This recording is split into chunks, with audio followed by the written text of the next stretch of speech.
Yeah? Yeah. Okay, my number 2 is EA Sports UFC, EA UFC on the Xbox One. I assume you have not played this. I haven't, no. Does it make you feel like a John Denton? In what sense? Like go around karate chopping people? No, it doesn't. It doesn't quite make me feel like that.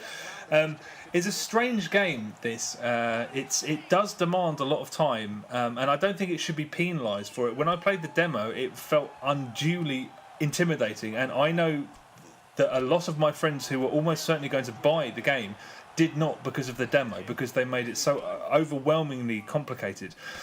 And if you're playing this and maybe you're not responding to it or you're having issues, something might help you, which I just did, and I think it made me think very much more highly of the game than a lot of other people. And I just wrote out my own notes.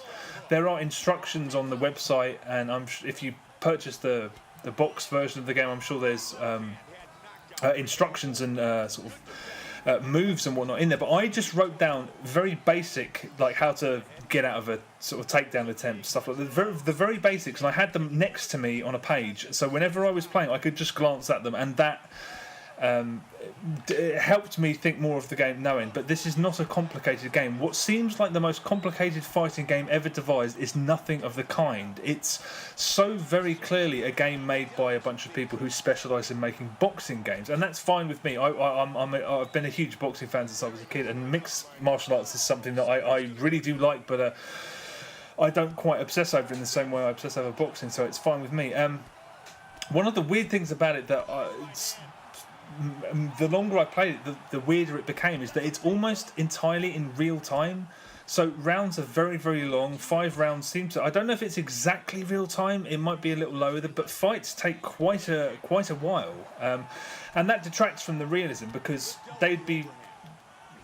The result of every one of the fights I've had would be death. Someone would be dead, because you're just wailing on each other for a very lengthy period of time. And some of them are really gruesome. I mean, the fights are really bloody, and it's very real, and the way they animate all that stuff and the way the blood's all over the canvas and stuff is very, very realistic.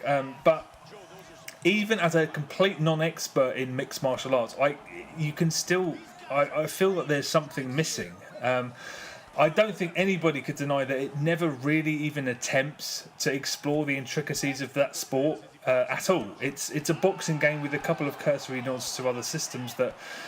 I don't know, I was kind of excited by the prospect of something complicated. When I played the demo, it was intimidating, and I was really worried about being able to grasp it fully, but I was kind of excited that they seemed to have been unapologetic in making it complicated, because the sport's incredibly complicated. There's all sorts of different disciplines and fighting styles and stuff, and it seemed like a decent stab, entirely based on the demo. And they've gone after the more casual player instead. So I don't know why they made that demo so intimidating. The tutorial is just... I dare say it will make... I dare say that sort of tutorial was to make people like John suspect that they'd nailed it. And the game is just not that. I mean, every single time I've picked it up, I've liked it more and more, but it's quite a meat-headed game. Anything that's not stand-up and sparring is really thin, and... Yeah, I mean, John spoke yesterday about some of the people he'd spoken with who were on the development team, and they didn't really seem to understand the sport. And this is the game that they made. But having said that, I'm really enjoying it. It's basically a sort of slightly off-kilter fight night game, and I was ready for a new fight night. I've played it quite a bit online. Me and John had a few fights we put on YouTube, and yeah, it's. I don't know how I'm going to feel about it if I play it for a prolonged amount of time in like a month or two. But at the moment, like I said, every time I've picked it up, I've liked it even more than the last time. So it's good. It's just definitely not great.